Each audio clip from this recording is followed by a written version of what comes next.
First of all, we really thank from the side of participants because it is one of its kind in hybrid mode, sir. For the first time in our veterinary profession, we have done it and executed very well. All are benefited. Sir, in this scenario of climatic change, what take-home message you will give for the researchers who have come across India, both in online and offline mode? So we have discussed from 2 days. So what kind of researches we have to do on this climatic change? So, you know that third world countries, developed countries are blaming some of the developing countries, mostly our Indian and other Asian countries. In addition to that, the livestock is being blamed for the change in the climate. It's not exactly the livestock that really changing the climate. We have the data that the man is selfish, so we wanted to be comfortable. Yes. Then in the process, we are going for some comfort, thereby adding a lot of the pollution to the GHGs, gases emissions are there. In addition to that, the fuel out of the vehicular pollution and all is picking up. If you see the data, the livestock contribution to the methane emission is considered to be minimal. And if you also compare the developing countries and the developed countries, India is not at all contributing because our feeding system is mostly roughage-based feeding. When you go for the roughage feeding for the livestock, then definitely methane emission will be minimal. If you use more of mash kind of feed, so that really staying time in the digestive system is minimal, that leads to more of the methane emissions. So blaming India is not correct. Okay. And if you, the data establishes the fact that India is no way contributing greenhouse emissions at all. But still we have to minimize some of these methane emissions by various scientific procedures. You know that the feeding strategies are there. Yes. So in fact, one of the papers we presented, so we can change the feeding strategies where it can reduce the methane emissions. Then the second thing is, nowadays genetics should act.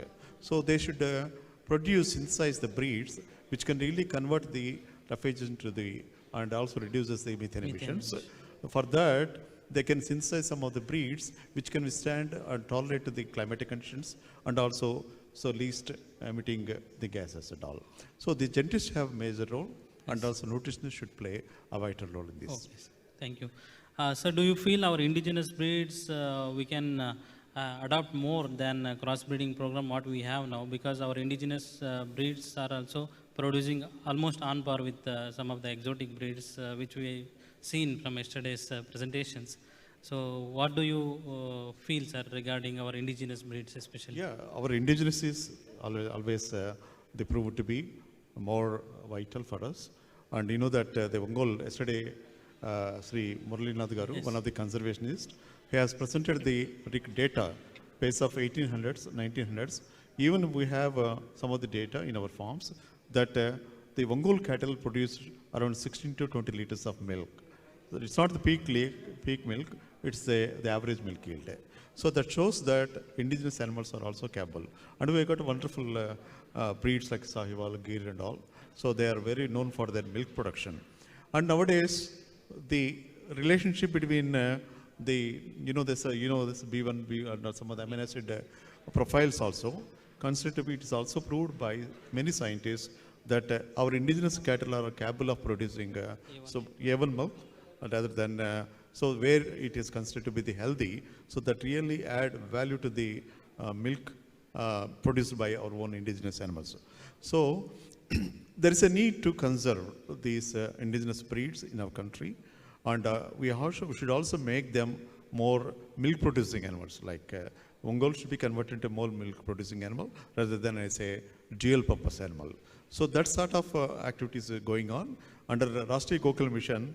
So their support, the central government is supporting a lot for this conservation of these breeds. Still, the scientists should work more of improving their productivity. Then definitely, if you have if you add some economic value to the indigenous breeds, as cattle and other breeds, definitely they can survive. The farmers can take up, raid them, and that will have a more future.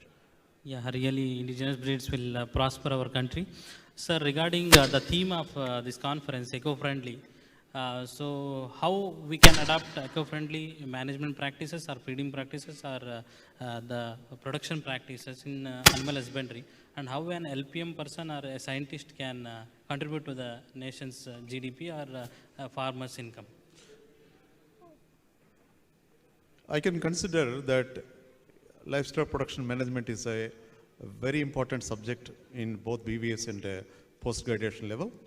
LPM gives all the comprehensive information about the applied aspects of animal genetics, nutrition, healthcare, and whatnot, all the subjects.